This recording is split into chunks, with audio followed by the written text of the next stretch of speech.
All right, super excited to talk about this topic. And no, we're not talking about sex, but although that would be fun. I want to start with this topic. This really makes me think of Steve, this story. But I went over to my grandpa's house before he passed away, and he had this cord. He had his lamp on his nightstand, and he would sleep on the couch. And he had the cord wrapped around a pole, and it was plugged in. And he used the other end of the cord on the lamp to pull himself out of bed. And as you know, Steve laughs because I'm sure he's seen this a few times. But I thought about okay, this is a very dangerous situation. He's going to do it either way. How can I set him up for success so he's not going to electrocute himself, right? Because there are certain circumstances that we get put in as healthcare providers where we have to make decisions where people maybe not follow exactly what we're going to tell them to do. Maybe it's very obvious that they're not going to follow our recommendations. Maybe it's not. So I want to talk about some strategies that I've learned over the years and some really extreme cases, how we can have a discussion on how we can truly help these people that maybe choose to not follow recommendations or are going to do something unsafe that we can educate them about. So in that story is what I did is I hooked a rope. I ended up just hooking a rope to a table that was really secure, and I had him be able to pull from the rope instead, and he loved that idea. So he wasn't electrocuted in the end, but good story. I don't have any disclosures. So I just want to start with this. In clinical care, perfect compliance with our recommendations is rare. Maybe it is, maybe it isn't, I don't know. Do we withdraw care when patients don't follow through? Or do we shift to protection, harm reduction, or realistic support, right? What options do we have when people don't want to follow those recommendations? So when we think about this oath, some people have taken this oath, there's other oaths that are out there now about doing no harm. What is ideal when we're meeting our patients? What's the next best step? How do we truly build trust with our patients rather than just demanding perfection or exactly following these things to a T? How do we stay engaged with them through that process? When they don't want to follow those recommendations, and how do we sometimes shift harm reduction as medicine or modified recommendations when people can't do that? Maybe it's they're going back to their job and they physically can't, they have to lift over a certain amount of pounds overhead, and you don't want them to lift that. How do we adjust with that? And then how do we shift that perspective? When we're just talking about small wins, we want people to stop smoking. They don't want to. What do we do? What's the next step? What's something that we can give them? So I want to start with this first case. A 17-year-old competitive motocross racer with externally fixated first metacarpal bone and needs to race the last race of the championship. He's in this championship. There's one last race. If he doesn't race this race, he's gonna lose out on the championship. He's spent the whole year racing, but he broke his metacarpal bone, and it's externally fixated. You're the surgeon, orthopedic surgeon, so you're all surgeons now. And you get to make these recommendations. His race is in 3 weeks. You just pinned his thumb, and he's got a race. What do? What are your recommendations? And you hear kind of him talking to his mom. He's like, I got to race that race. He's not telling you directly, I'm racing the race. But in the back of your head, he's going to race that race. Is that what you did, Brad? This is me, by the way. 17-year-old. Let's go. What do you got? Or what questions do you have? I just tell him, good luck, you got my card. Fair? Put it in the calendar now. Wear your helmet. Wear your helmet?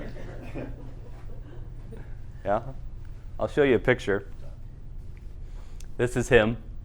As you can see here, there's a cast on his hand. Right? This is actually this is about an 80-foot double.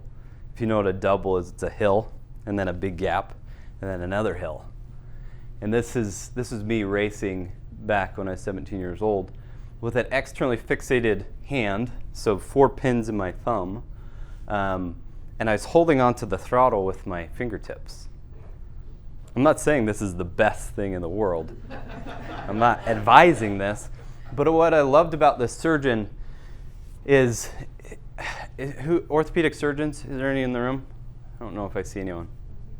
Typically, the recommendations with this is a soft cast after the externally fixated the pins. So they actually stick out of the skin. So there was 4 in my thumb, and they stuck out of the skin. And typically, they'll just do a soft cast with an ACE wrap. But I really think this surgeon knew I was going to go race. And he fixated it, and obviously you got to fixate 2 joints past the actual fracture, right? So he cast it all the way to the tip of my thumb and all the way past my fingers. So he gave me the most protection possible because I believe that he knew I was going to go race. I actually, now that I know the recommendations, I don't think he would have casted me. But he was a very wise surgeon and figured out, oh, this kid's going to go do this regardless of what I say. So why not protect him the best way possible? What are your thoughts on this?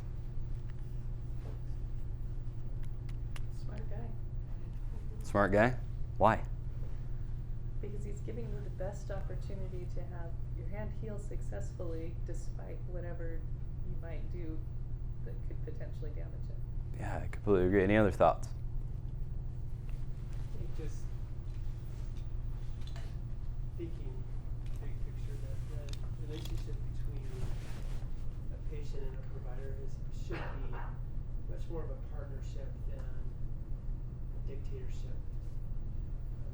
So we're really just trying to help patients achieve their goals in whatever way that we can. Sometimes it's hard to do that when you feel like they're not going to listen to you, or you feel like they're going to be in danger too, right? Because you want the best. The 17-year-old, he's got the rest of his life, right? And you're like, okay, if you ruin your hands, how are you going to be a therapist in 15 years? You know? Yeah, we had one patient who was exactly the opposite of this. She was in a car accident at the age of about 14 or 15, and the instructions to her were interpreted as alarming, that she was fragile and should not be doing activities. So she would even go to Disneyland with her family and not even go on the roller coasters because she was afraid. And she had lived basically a life of fear that something bad would happen. So I think we really want to be careful how much of that sort of fear we instill. It's probably more of a risk mitigation and a risk discussion. So if you were to have an external fixator on a broken hand and still race, you have the risk of re-injuring it and requiring more surgery or just crashing your bike because it's harder to ride it. But we'll do everything we can to help you, and that choice is yours. Keep in mind, that was my throttle hand too. Did you win? I did win the championship. And I have no issues with my hand. I'm just throwing it out there. I would definitely, maybe not do it again as an adult. All right, there's a couple comments back here. I think that person you would probably feel more trusted to go back to the surgeon and say, hey, this looks weird, this might have been messed up from this, because he kind of trusted you in the first place, right? So if he didn't, then he'd be like, I'm going to hide this until my 6-week appointment, and then it was really bad. So I think that's the trust that we also need to create. Right? Yeah, I mean, you think about your patients. Do you want them to hide things from you? Like, how do you, your clinical decision, your judgment is very skewed when you don't get the truth, right? Do you want them to tell you the truth, or do you want them to give you some skewed version of the truth? Because ultimately, if you just know the truth, it's so much easier to guide them in what they need to do, right? But if we don't establish this trust factor with them, they don't trust us, they're going to hide it from us, right? And it's so much easier to give those recommendations when we have that truth. Go ahead. Your surgeon was particularly good at what we would think of as human-centered design. he or she is designing a treatment for you, and there's at least 3 things that he or she did that was really good, right? Number 1, he listened to you. Number 2, he looked for your needs, but he looked for latent needs, hidden needs, the needs you weren't saying. And then the third thing is that he paid attention to the constraints of the situation. How much rest you were actually going to get, how much immobility you were actually going to deal with, what you were going to do when you went out on the track, what you had to do with that hand. And those kinds of human-centered things produce good human-centered outcomes. Yeah, I totally agree. Was there another thought up here?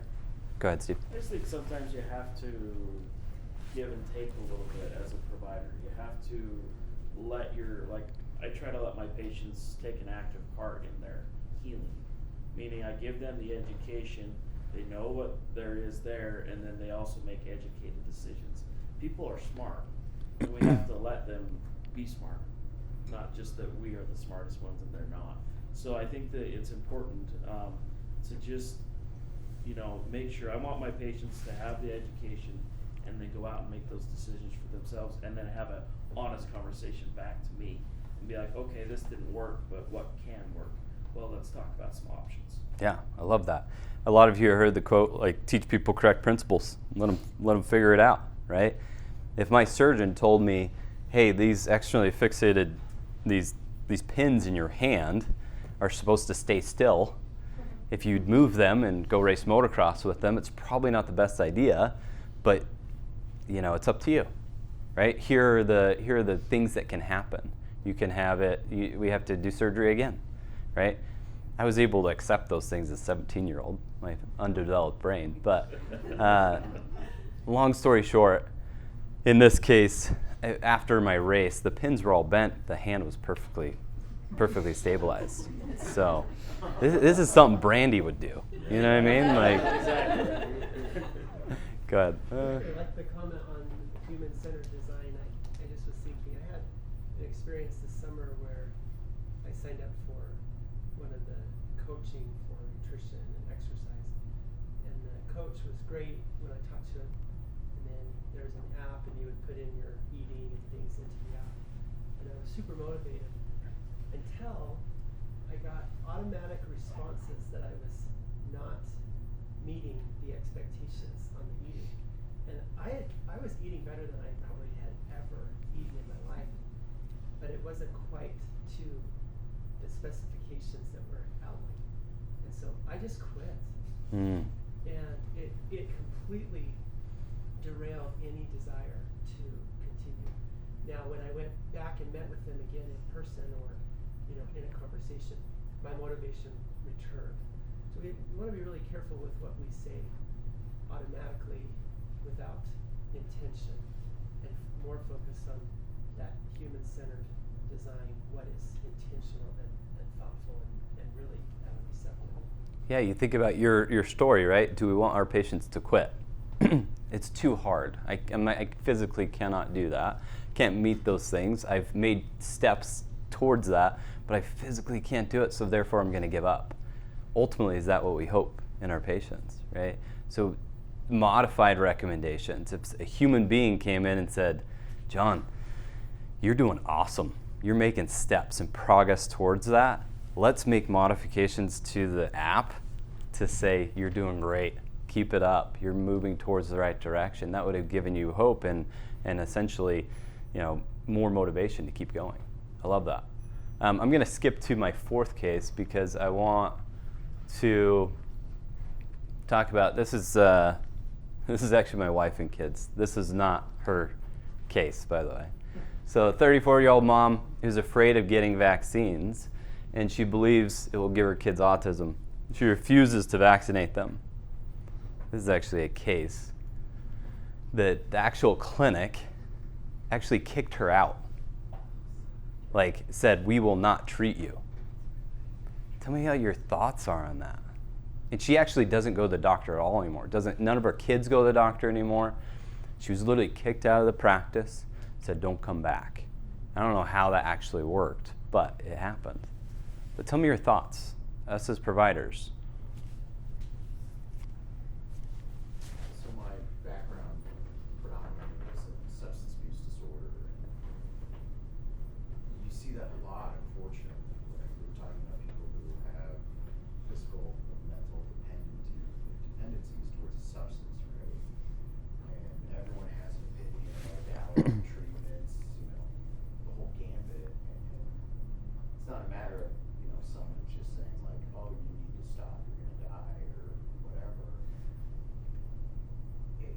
trust factor, we talk about the human experience, right? Quality of care, quality of life. You know, how do we meet a patient? How do we meet anybody with where they're at? And building that faith and trust, because it is an act of faith. If I say something out loud, it makes it real. And so I have to convey that message in a human factor, and vice versa with the clinicians I'm working with. So, short answer with a long statement I just made, I have no idea how you reach that, but it sounded good as I was saying. Yeah, you think about the outside influences for these young moms, right? What are they reading? What are they understanding? You know what the research says about vaccines as a clinician. You know, maybe some of you more than others. But ultimately, how do you navigate this? If you were a pediatrician talking about vaccines, how do you navigate this? Go ahead, Steve. When I look at this, I think that sometimes you have to just work within what you have. So she may have this fear about vaccines, and and doing a little bit of education and maybe pointing her to some directions that she could read certain things. But bigger than this is that if she's not seeing a doctor now, and her kids aren't seeing doctors now, and they're scared of seeing doctors because of their experience, that to me is the bigger problem.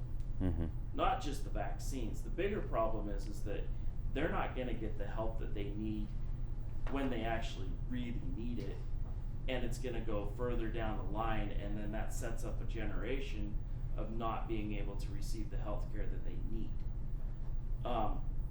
Yes, the vaccine is the big thing, the big glaring thing. We see that all over the news right now. But my biggest concern is that they weren't treated like people necessarily that had concerns. And maybe you work together as a provider and a mom to be like, okay, I know you don't want this, but what can we do to make sure that your kids are receiving the care that they need, that you're receiving the care you need? You know, everybody has their own personal beliefs. Me, I would say vaccinate them, but that's because I've done a lot of research and done a lot of things, right? But that doesn't mean that what I think has to be what she thinks. Yeah. We have to work together in order to create a better healthcare, a better system, so that we're all working together towards the same goal, which is good health, right? Yeah. I did a podcast with this gal that she had a lot of things going on with her son. Ended up having a cyst on his spinal cord and had multiple surgeries. I actually shared it with John at some point. She got to the point where she wanted to burn the healthcare system. She's like, burn every hospital. Like, I hate all of them. And we had a lot of discussion over about a year, and then we ended up doing a podcast, and she just broke down in tears in this podcast, and she said, I got to the point where I decided that I needed all of you. That's what it came to. Like, I needed you so badly, I was willing to trust. And she just broke down, and she's like, I'm so grateful for every healthcare provider that helped see me through this stuff, of when I yelled at them and when I was frustrated, and they kept showing up. And she's like, it meant the world to me because I needed them, and they need me too as a patient, right? But if we create systems in which we kick people out of the system and say you are not deserving of care because of the decisions that you make, is that the right decision? How does that generationally affect people for lines and lines of their children? Go ahead. I really love what you're saying. And it's bringing to mind a number of patients which I've had, and which I'm sure you and everybody here has had, who walk in the door with a chip on their shoulder. And from the first moment they open their mouth, you can tell that they're feeling confrontational, and usually they've had bad experiences, like this being kicked out, or or some not being listened to, etc. And I have noticed that with these patients, each of them has a different story, but what to do with them has almost always been the same. And that is, despite my busy schedule, to sit down and just listen to them. Listen to their story. And, sometimes we have an aversion, we don't want to throw any part of the medical system under the bus, and so we want to immediately defend whoever was the medical practitioner in their story. And you don't have to throw it them under the bus, but you can say, that sounds rough. I can't believe that happened. Oh, I'm so sorry. That's tough. And then let them keep talking. And often it's about 20 minutes of talking. And then at the end, and I always feel like I have to do this. I have to, this has nothing to do with why you're here, all these other stories. But I know that if I don't let you get this out, then I will be the next one on your list. When you tell your stories, I will be the next one that you start talking about. And usually after about 20 minutes, they get to the end of the story. And then just by doing a little bit of reflective listening and not trying to stop them and say, you're wrong, I can get to the end and suddenly they trust me. How people say, nobody cares how much you know until they know how much you care. And I'm amazed at a lot of these people. It isn't that they're anti-healthcare system. They just feel like nobody cares. And if all you do is listen, in the majority of cases, I feel like suddenly I'm in their in-group. I'm the one who cares. And then they start asking me questions. And because it's not like they don't want answers. It's not that they're here because I do EMG's nerve conduction studies. They're here because they want an answer. But they need to know that I know about them and that I care about them and their story before they're willing to give me that trust. Yeah, absolutely. I love that. Go ahead. I was going to say, for something like this, like as a chiropractor, people come into my office all the time and they're like, I don't want my neck adjusted. And a lot of times chiropractors will turn them away and just be like, if you don't get the full spine, you can't be seen here. And I'm like, why does it have to be all or nothing, right? Why does it have to be all the vaccines or nothing? And so for me, I'm always like, with the neck thing, I'm like, hey, what else can we do?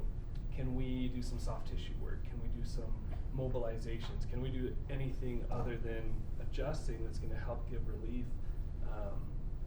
to this patient and also follow their beliefs? So like with vaccines and stuff, it's like, okay, they don't want vaccines. What else can we do? Like what's the middle ground? Like can we is there supplements, herbs, vitamins, something that like, hey, this isn't a vaccine, but it should help you like prevent most diseases, right? Or help with viruses, like giving, antiviral stuff. Such good thoughts. Such good thoughts. Like, are we dictators or are we guides as healthcare providers? Like, we know all this information, but are we dictating everything that the patient's doing, taking away their ability to choose, their belief systems, or are we meeting them where they are and help guiding them to the best healthcare decision? And who defines the best, right? Science. Science changes over time. So how do we adapt that? How do we let people be autonomous in their own decision making? It's so critical. Was there a thought here? So I have a neighbor who actually is in, or was in this very similar situation. She didn't like vaccines, didn't want her kids vaccinated, and her pediatrician, they have that policy. And she expressed that to him, and instead of kicking her out, he sat down and found out it wasn't that she was necessarily against all vaccines, she was against the timelines of it and certain vaccines. So he worked out a plan with her where her children are now vaccinated, but they weren't vaccinated on the same schedule as everyone else, and it was a plan that she was comfortable with. And so they just altered some of the things to help her be comfortable. So it's kind of like your surgeon made a plan for you. He helped her make a plan that was acceptable to her, but then kind of came to the same. And I loved my surgeon. He never said a word to me, but I guarantee in the back of his mind, that wise man was like, I'm going to figure out the hardest way for him to hold onto a throttle and protect this thing. And he did a dang good job. Okay, we'll wrap up with this case. So this case is 20-year-old female, complex Ehlers-Danlos syndrome, POTS, kidney autotransplant, rerouted intestines, wants to run a half marathon in 6 weeks. Keep in mind, she had recovered from this for about 6 months. She wants to run a half marathon in 6 weeks. What do we do? And she actually has a lot of hip pain too. She ran 1 mile and she's like, my hips are killing me. Go train a little bit. This is actually my patient right now. She gave me permission to share this. Well, I know we treat POTS patients that aren't good, and it takes a lot of commitment on their part because it's very time consuming. It's every day. Okay. Small movements, increase on those, and then there's the mental aspect where you have to give them the confidence because nobody's believed them right half their life of all their symptoms. Absolutely. And they have so much emotional going on that it's too hard because to run, if it's a lot mental, I know that, we all know that. So you have to kind of work both components and give them, cause sometimes it's mind over matter. They can do it if they want to do it, but you have to help them with the physical. Yeah. So if you don't know EDS, it's a lot of laxity in joints, right? If her hips are already hurting, there's got to be a load tolerance thing that's got to happen, that you got to progressively add load over time. You only have 6 weeks to make this decision. She's signed up for the St. George Half Marathon. It's literally in 2 weeks now.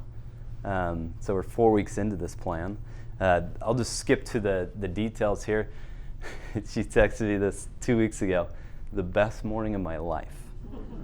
8 miles. She actually texted me yesterday. She sent me her 10 miles.